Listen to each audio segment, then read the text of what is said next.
Bonsoir, bonjour, cela dépend de l'heure à laquelle vous nous suivez. Bambo Tebele Boali tellement. Et bien, le tozo le béni, tozo la 7 anges de la semaine, go été un jour à lundi, mardi, mercredi, jeudi, vendredi, samedi, dimanche. Le lengeni na ko invoquer ba on peut être baya na lisungi na ba problème na biso bongo to ba ko sosolelo o ceux qui a solo moi ils allaient ko invoquer ba ceux qui pe na biblia kuna. Est-ce que lelo oyo tu as la possibilité moto invoquer ange pe asala. Pendant cette émission boali tellement belé merci bandeko. Boali ko s'abonner à chaque fois, boali ko soutenir biso bokendaka ti na notre page Facebook Prophète Ézéchiel et notre TikTok aussi Prophète Ézéchiel. Bo s'abonner massivement parce que ngonde kuna ba enseignement est basé na pesimbote musanza. Mbote bien-aimé Isaac via. Voilà, l'homme de Dieu, je pense spiritualité toujours le roi mon message. Moussa Nzambe wali ko lâcher prise spiritualité. Évangile bana posana. Voilà, la Bible dit mon peuple périt faute de connaissances. Vaut mieux nazanga nyonso mais nazala ignorante. Un ignorant azali loko la makelele ya pamba. Linzanza ya pamba mais na kati eloko ezati. Alors, tolingi tolongo la peuple de Dieu na kata ignorance parce que ignorance c'est bon marabato. Au moni lelo système amaki ona exemplaire. Tout le monde prophète n'a biso moko na Kinshasa est limité mais tala dégâts maki ona obeta na Brazzaville. Mais ba esprit, ba ange ba yusinga za maki ona. Ngana monango tanga bani maki ona ni bomonaka ivala dévoiler. Alors, nyon soane dali ignorance. Parce que ce qui mutu azana ignorance à cause de la makiona. Un homme spirituel ne peut pas faire les makiona. Tout le monde mususu mumelidiambo azoleka na nani na YouTube. Azo sala makiona na ba fille na yo. Vous comprenez? Donc vous mona que non makiona ezali donc en proximité. Vous comprenez? Alors mutoyo azana spiritualité, il n'a pas le temps de faire les makiona parce que il est en train de discréditer premièrement l'énergie de la spiritualité. Parce que tant au salima makiona batbaye belé, mais yeba que ça diminue la présence de Dieu. Et puis batona ba obikate. Yango mona batwa ko tonda 1 million, mais basuka suka bakendaga. Muto alibandi azaka na première ri. Lelo to azab. Abanda makiona lela azab. Akoma na kasafu buti. Église comme il y a 50 personnes. Mais azaki na bango 3000. C'est ça makiona. Mais bato ba hollandais ba kazaki bazaba grand. Non, vous n'êtes pas des grands, mais vous avez détruit la spiritualité.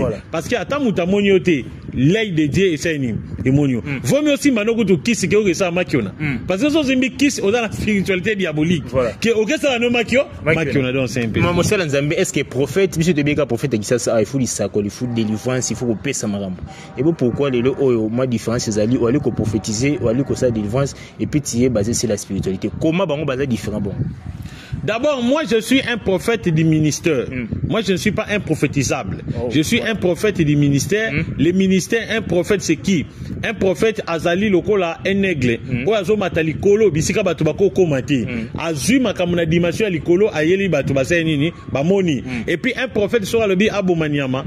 Un aigle sera le bi abomaniama. Akangaka nyoka ou akangimbisi. Amemie na attitude ya likolo.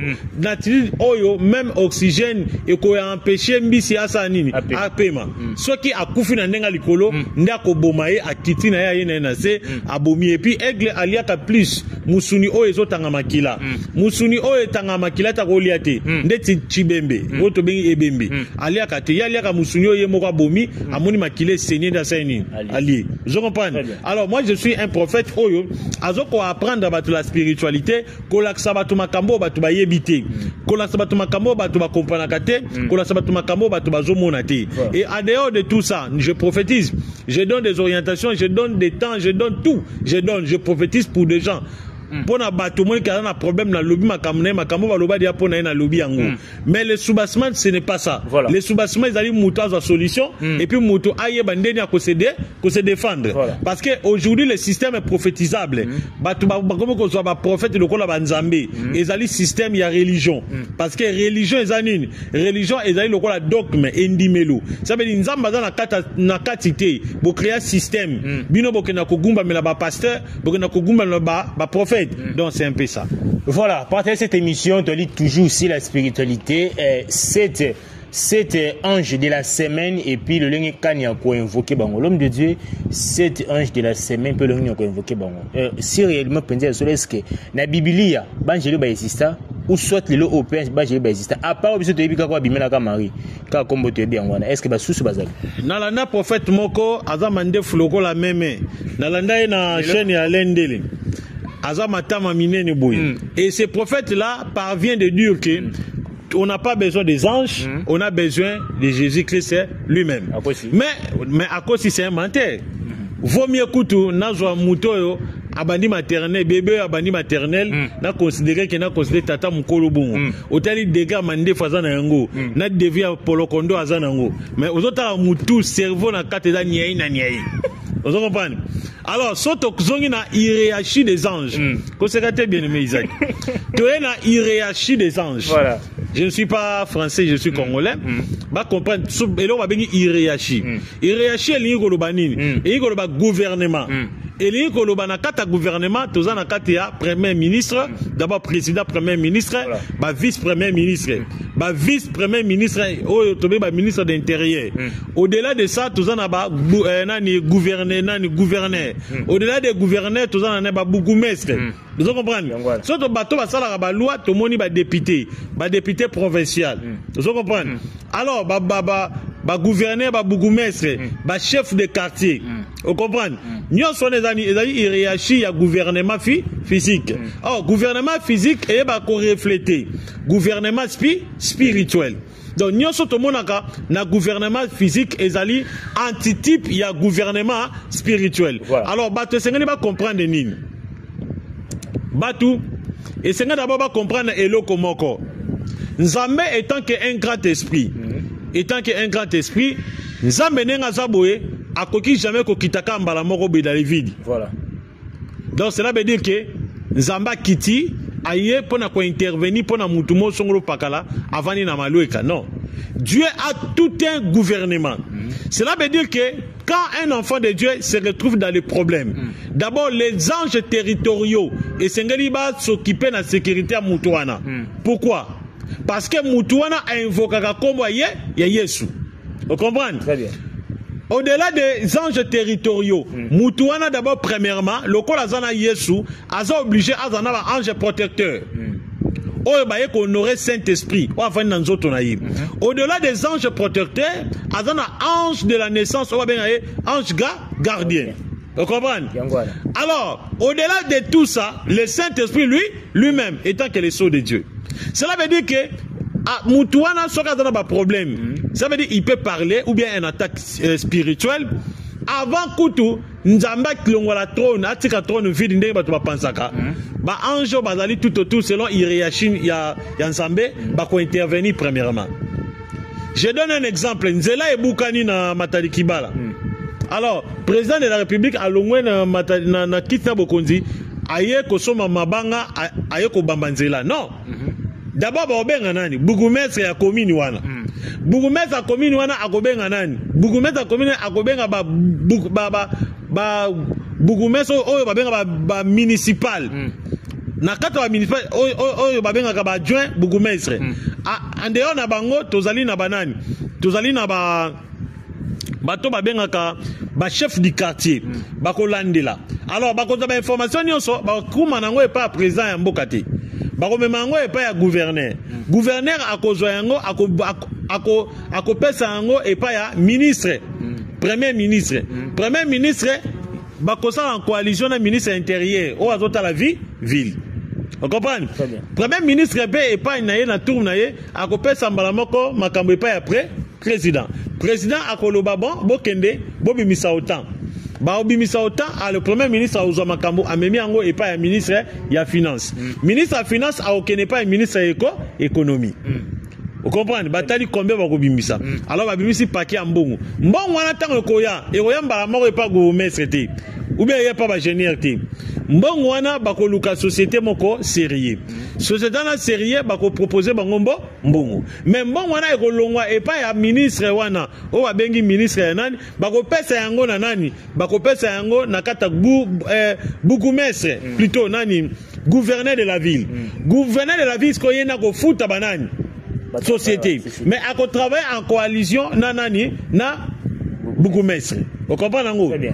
Bougumestre de son tour à travailler en coalition sous municipal, sous bourgmestre pour basa la suivi ceux qui ba ça lanzela côté embouteillage ezali ba ko empêcher embouteillage ça nini ezalate on ezali hiérarchie ya ba ange alors le même hiérarchie on a ba ange ezapena na hiérarchie spirituelle ya nzambe et plutôt ya mokili ya nzambe peza ezali parce que ya mokili et imiter ya nzambe alors na kata bible nzambe a travaillé toujours na ba prophète na ye et puis ba ange ba accompagner ba prophète na ye to moni prophète Moïse atamboli na nzambe nzambe pesa prophète Moïse ange moko et puis ange wana alinga kuto aboma Moïse parce que Moïse ayeba ko kata bana na mibali ngenga te mais muta sovaka Moïse ezalaka nani ezalaka mwasini babengi Sephora kati ngenga azwi ma posona makila wana abwaki wana makunasa makolamo ya Moïse nde ange alongoli épée alingaka boma Moïse azongsi épée parce que selon la loi esengeli bana mibali bakata bango ngenga à l'époque ezalaki lokola le signe de l'alliance la circoncision ezalaki lokola le signe de l'alliance. Vous comprenez? Alors, Moïse a marché avec Dieu tout au long de sa vie, avec les anges tout au long de sa vie. Tokiti wana, tomoni Abraham, d'abord Abraham, avant tout comme Moïse, d'abord Abraham, le père de la foi. Il a marché avec un ange. Tangu abengi Eliezer, abi simba mupende nanga. Kende ko lukela mwana nanga Isaac mwana. Mwasi. Mais simba ko lukele mwasi na mboka nanga ite. Lukela ye mwasi na mboka oyo nzambati atindanga na Israël. Nde Eliezer akena ko luka. Et puis Abraham a dit que mon ange akotambola na nani na yo. Vous comprenez ngo? Et ça na kata Bible. C'était des anges. Tu es dans le Nouveau Testament. Tomoni apôtre, pour moi, le Nouveau Testament, c'est ça, je n'existe pas. Tomoni apôtre Pierre, dans le Nouveau Testament, enchaîné dans la prison. Yekutaki baptisé du Saint-Esprit. Après kokende ya Yesu, bazwaki déjà molimo mosantu, mais bakangiye na Saint-Esprit na motema, bakangiye. Azaki na kata prison. Bible zolo babani ko adorer. Ange akoti akati ba chaîne abimisi apôtre Pierre transparent na mi a libéré na prison. On est dans le Nouveau Testament bien dans l'Ancien Testament. Dans le Nouveau Testament. Cela veut dire que ceux qui vous talobent qu'on n'a pas besoin des anges, on a besoin d'aller tout droit à Dieu. Bazali ba ignorant. Ba ange ba vénéra kabango te. Ba ange ba commanda kabango. Et ça ba ange ba commanda kabango te, mais ba travaille en coalition selon la volonté divine. Alors, ce n'est pas un péché, ceux qui balobi oye ba ange na yo na énergie vibratoire na ye. Et ça li sumu te. Parce que yeso azoloba bozo sambela bozo zoate parce que boyebi ndenge nini ba sambela kate. Eli koloba nini tango zo sambela yeba mukolo nini yeba sujet nini. Et sengeli sujet e bala na mukolo. Peki sabati ko sesa mona ba jewaneza bienti. Kini mangu David. Ozo comprendre?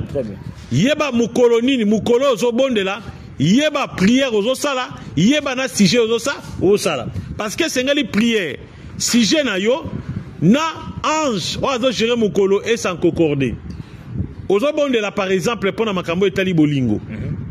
Yeba énergie ya bolingo et yeba ko agisse mukolo nini. Je donne un exemple. Au semble pon zamba zong sa chéri na yo, mais au semble lango lundi. Ozo solution te. Parce que lundi ba semble la pon na makambo bolingo te. Lundi zali plus pour na ba foyer. Vous comprenez ngo siko? Ozo bondela nzambe a venger ba ennemi na yo. Au sambelango par exemple dimanche. Dimanche c'est ça mon la vengeance té. Des obligés fou. Cela veut dire que yeso alobi que bo sambela ka bozora solution pour boyebi nde ba sambela ka te. Et li ko loba nini? La prière. D'abord, il faut mutaye ba prière ezanine. La prière c'est un dialogue, c'est une communication. Et au-delà de ça, la prière, c'est la connaissance des causes. Yeba ilo koni ozoloba. T'as la énergie, o ezo gérer mon colo, ezo adresser ma prière. Neti prière au bon de la bonne vengeance. Vengeance va bon de la rapide c'est samedi. So lingi zamba venger ba inemi na yo samedi. Alors samedi ezaka gérer na ange nini. Ange wa gérer samedi ba benge casiel. Ange wana couleur vibratoire nezaka noir. Vendredi tango bon de la lata ilamba ya noir. Ya noir. Yango monaka chaque samedi na ba fête nyonso bato balata ka noir. Ezali spirituel. Si bato bakoma na habitude à olata noir chaque samedi, eza spirituel. OK fête, OK matanga, olati noir. Tout le monde a surtout matanga bato balata ka noir. Vous comprenez? Parce que énergie ou bien couleur énergétique, il y a ange Kaziel et Zali noir. Alors noir et ma prière plus, ma prière il y a vengeance. Aux bon de la nzamba venger ba ennemi na yo, aux bon de la nzamba a venger ba adversaire na yo. Wane zali mukolo yale ya lundi. Et plutôt il y a samedi. Alors yosko olingi nzamba venger ba ennemi na yo, ozo sambela mukolo nini, mukolo ya jeudi. Yango monique résultat izate. Donc, quoi résultat d'être pasteur après ce qu'on foi, zana kondima. Alors prière na on appelle aucune vanité. Zama répondre yango mais mukolo ezali mukolo na yango samedi. Yango mona ka prière wana bondeli ozu retard, ozu solution té. Au moins prière na ba yo répondre après 3 mois. Vous comprenez nango? Très bien. Alors, nyonso wana parce que il y a l'ignorance. Batou au lieu batang sabino makambo eza vrai. Makambo eza spirituel. Bazo bangi sabino. Mais yo ba bangi so spiritualité, o banga spiritualité. Mais au cas où tika na mokili, mais on kufat. So kufi ozo en état nini. O comme état spirituel. Mais oui. Yo balobi ke yo makama spiritualité za bondoki. Bien si balobi za bondoki, mais so kufi au Zalandeni, au comme charnel, ou bien au robot na États-Unis. Non, au comme spirituel, au comme molimo. Batu ba mando mono li susute. Mais yo so mando mona biso. Bato toza tozala na ba moy to ebite so okufa liboso. Vous comprenez? Ça veut dire que mutunyo se sengeli à comprendre que la spiritualité za pona kolongola bato ebele na ignorance. Alors, nous allons d'abord prendre les 7 anges qui travaillent dans les 7 jours. Voilà. Et puis les planètes de l'énergie. Il y a 7 anges. Chaque ange a travaillé selon planète. Chaque planète est à la énergie nango. Parce que mututan ozo sambela et sengeli oyeba planète oyo ozo adresser ma prière. Parce que planète yango de dégager chaque énergie. Vous comprenez? Planète de tanga tanga. Mais oui. Planète to tanga na ba école wana ezakana énergie na yango. Tozui parce qu'il y a 9 planètes. Moi, je vais citer les planètes selon le nombre de 7 jours de la semaine. Voilà. D'abord, lundi, lundi est la planète Soleil. Mardi, est la planète la Lune. Mercredi, est la planète Mars. Jeudi, est la planète Mercure. Vendredi, est la planète Jupiter. Et puis samedi, est la planète Vénus. Et puis dimanche, est la planète Saturne. Vous comprenez? Très bien. Je vais expliquer. Ange Raphaël, ange Michael plutôt, a travaillé plus na planète Soleil. J'ai fait une erreur. Ce n'est pas les jours. Je parle des anges qui travaillent dans les planètes. Bon, excusez-moi. Et ça dit, Michael a dans la planète Soleil. Planète Soleil est dimanche. Bon, excusez-moi. Alors, Gabriel a dans la planète la Lune. Planète la Lune est à lundi. Il y a tout le monde lundi. Lundi vient du mot la Lune. Vous comprenez? Planète mardi. Planète mardi est à gérer la planète Mars. Planète. Eh, plutôt. Mardi est à gérer la planète Mars. Quand au monde mardi vient du mot Mars. Ok. Planète nango est à gérer ango comme nango Mars. Ange ou à gérer mardi babengi Samaël ou bien Gamaël. Alors, planète wabengi Mercure. Mercure est la planète Oyo et Jiraka et influence plus mercredi. Tant on benga mercredi vient du mot Mercure. Ange oiseau gérer mercredi wabengi Raphaël. Vous comprenez? Très bien. Alors, planète Oyo wabengi na kombo ya jeudi. Jeudi est la planète Jupiter. Jupiter est la planète. Planète on a ils ont influencé jeudi. Ange oyo azo gérer jeudi ba bengi Sadkiel ou bien Sachel. Sadkiel ou bien Sachel. Ils ont par rapport à français. Voilà. Alors, planète va bengi na comme ya Vénus, et la planète oyo et géraka mingi vendredi. Vendredi vient du mot Vénus. Alors, ange azo gérer vendredi comme on est Anaël. Alors, planète va bengi na kombo ya Saturne. Saturne est la planète au babengi na kombo ya ozo gérer samedi. Samedi wana vient du mot Saturne. Donc ba réalité pena ba joue en moi. Ba réalité ba joue après réalité ba planète.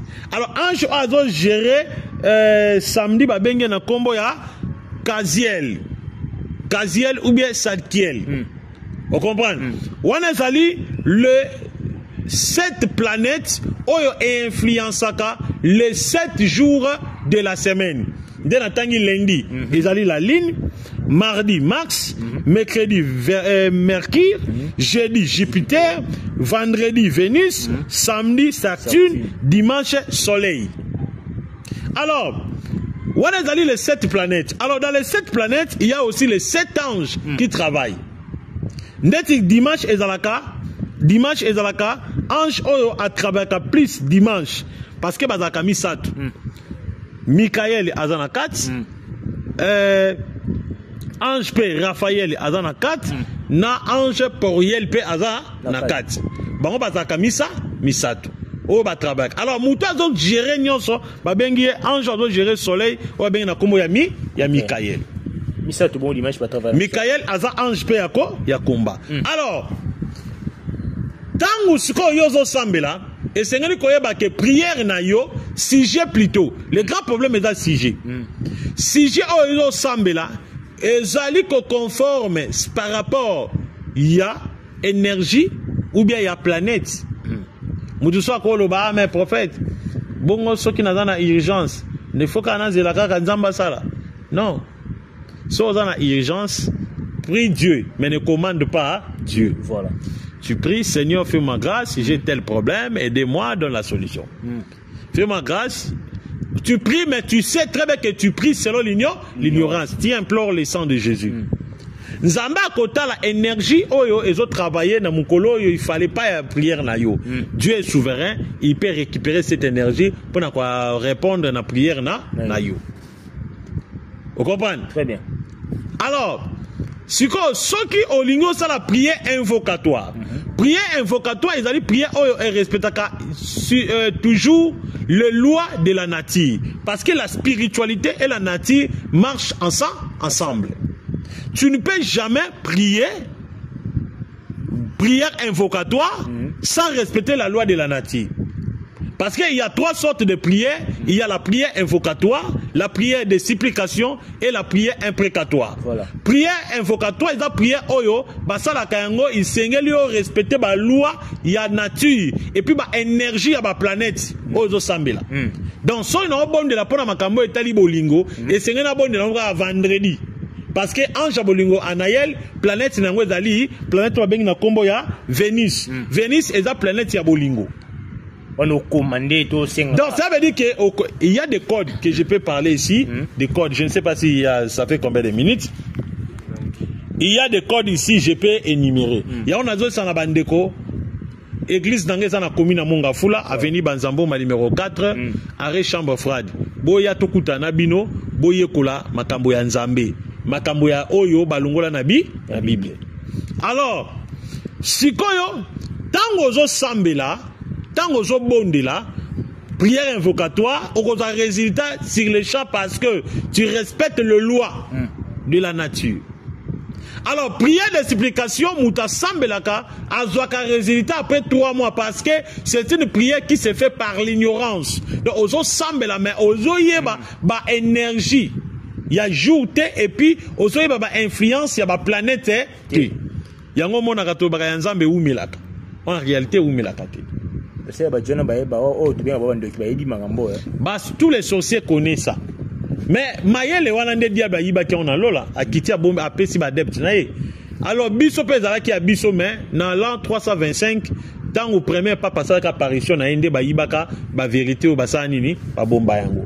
Yango moni ba yela Bisso esclavagisme ba yaka na religion. Ba esi Bisso alors nengeza wana botika ba diamant botika ba or nzamba lobi to lukana no bokonzaliko likolo. Alors ba longoli ba noir bolingo ya ko sala vigilance si ba bien na bango. Alors ba distraire Bisso na religion.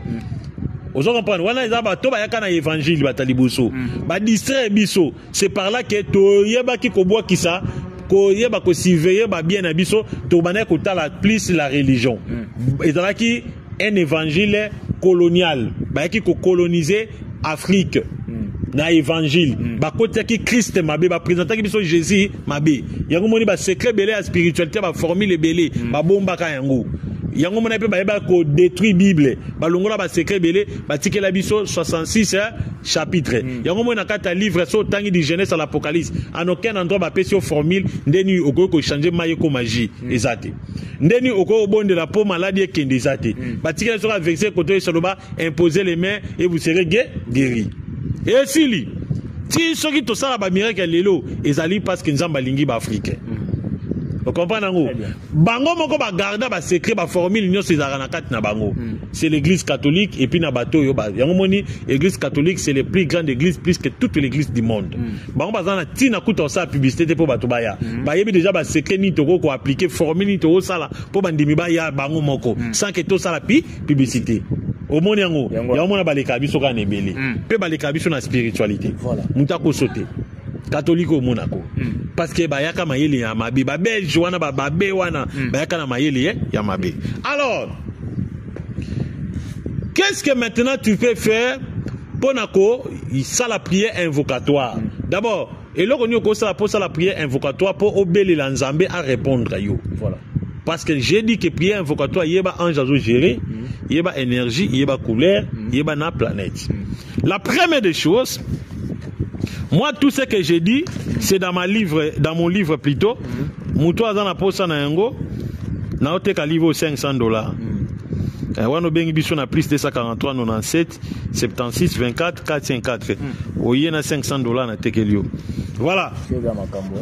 Nakati d'abord la première des choses, il faut qu'il y ait ma planète, qu'il y ait ma fleur nini, parce que ma fleur tout le monde a koyo ezana ba énergie, qu'il y ait ma planète, qu'il y ait ma métal. Métal parce que tous les anges bazakana signe métaux nango. Qu'il y ait ma couleur, tous les anges bazakana ba couleur oyo, c'est il y a séduction na bango. Qu'il y ait ma parfum, tous les parfums, d'abord nzamba aliaka plus ba parfum, mais esprit baliaka ba parfum. Nzamba liaka plus ba parfum. Yango mona ki ba parfum de bonne odeur. Ba offrande d'union c'est pas nzamba za pas parfum. Vous comprenez? Donc ba ma bonne savo bandim ba pesa ba pasteur balia nzamba lia ngo te koma ou dépend nzamba te. Yango moni ba soki ba to komi na ba offrande kala. Tozi ba mbongo tu ba dollar oyo ba pesa ka biso ba pasteur to tiango alimete to tie essence to tumbiango solo wana nzambe swa ko liango. So ba pasteur ba ko kota na système na depo ba comme ba pauvre. Papa ba dollar et toni na panier atumba parfait qui pense dans la frère au coup d'ailleurs na révélation na uzo kati brique au frère ne bimi il y a $4000 yemo azala ba makangu 5 oya laki ba kabelo ya 150 ce qu'on doit bisa ta ba passer ba ça va vendre na mboko da ba passer ba millionnaire na nzela komba Yesu. Vous comprenez? Yango to nzamba commission a récupéré pouvoir nae. Après ça biso ba oyoyo. To la ça ba tout fait vérité. Alors nalina sisa. Koya ba couleur. D'abord, je donne d'abord un exemple. Le temps koni. Vendredi. Le temps vendredi. En joie dirait qu'à vendredi comme Anaël. Moi ne pas ça la prière invocatoire. Planète, ouais, dirait qu'à vendredi ba benga planète Vénus. Fleur oyo et dégagera odeur ya kitoko pour séduire nzambe fleur wana babenga ngo rose faut luka fleur rose ou bien violet luka fleur wana fleur rose wana ou bien violet ya sina bozana ngo plante oyo ko salela ba service babenga ngo mixte plante mixte bato bateka ba plante ba yebi métal libendeni no ko salela pour na prière babenga ngo cuivre faut luka cuivre. OK. Couleur nini oyo ko lata pour ça la prière faut la ta couleur verte. Parfum oyo ko ça ba benga parfum cannelle bato ba yebi spiritualité ba yebi. Alors à 100 oyo ça ba benga à 100 de Bethléem faut le 100 de Bethléem était comme partout l'église catholique partout babiloko nyonso soko réunir yango. Alors mutu soka ina makamba bolingo ta la prière ko betela hier makamba bolingo prière na ngoni nyonso ezali awa vendredi ndeni okosi ko invoquer ange yi o asalaka le vendredi akita na plan physique code ya prière nyonso ezali awa mais bandeko ba ya dimanche à partir à 8h na ko pesa bango ndeni ba ko invoquer ange akiti ko belele ko sambele te ko invoquer ko benga yi énergie na ezala wana po chose makamyo ozoyebisa Jésus sa nini ayoka yango wana. Vous comprenez? Très bien. Oui, le numéro est plus 243 97 76 24 454. Tu as commis à Mongafula, avenue Banzambo, ma numéro 4, arrêt chambre froide. Boya dimanche à partir, oui, il y a 8 mais ma kayenabi, nabik. Tout temps la prière, wana, beaucoup apprendre en haut. Bandeko, baligina, c'est le service pour activer l'étoile na bango, mais ma $10 dimanche na tongo. Bandeko, bana posa, batirance makambo ya spiritualité bandaka na $30 $50 mais ba oza na posa kaka olika na purification $10 à pamba offrande eza nango normal donc c'est ba service na yambaka ofili na sengi na bandeko boya dimanche à partir ya 8h na avenue Banzambo ma numéro 4 commune na Mongafula arrêt chambre froide benga numéro 097 76 24 404 nde tokoye kola la prochainement ba s'abonner tokoye kola comment on peut convoquer un ange à Bimi Boye parce que ange na azana ba code na ba code nyonso eza a na katali ya livre mais avant obeta code na esengeli osala pentagramme na ye pentagramme na ye ezali apata pentagramme ne ko séduire wana ange Bimi au moins pena influence to Bimi au moins mi pepe ko beta obani ko yebisa nzambe boye moni nzamba sen ayokio alors pourquoi to sambela mercredi pourquoi to sambela vendredi to lo bango plus tard. Voilà, nous sommes arrivés à la fin. Partagez cette émission. Kubo santé à s'abonner. Makambo boye zali penza malamu mingi pona kokolisa quand même mentalité pe maturité ya biso ba Christo maturité ya bana nzambe nyoso ba mingi spiritualité parce que ba prendre biso ete yangonde ya libas po ete na origine ya kala to utande kuna ndenzoto to yaka osimba onga osimba. Partagez cette émission. Merci à celui qu'on appelle Vérité pour l'image. Merci à bandeko bali ko partager l'émission bana ya France bo partager bana Belgique bo aller belé le prophète Ézéchiel azawana toujours pour nabino dimanche il y a les 24 pe clôture nango et les dimanche il y a le 1er octobre makasi dimanche yango rendez-vous ya monene na bandeko yo maso ba kolanda image oyo. Je vous dis bye et à la prochaine.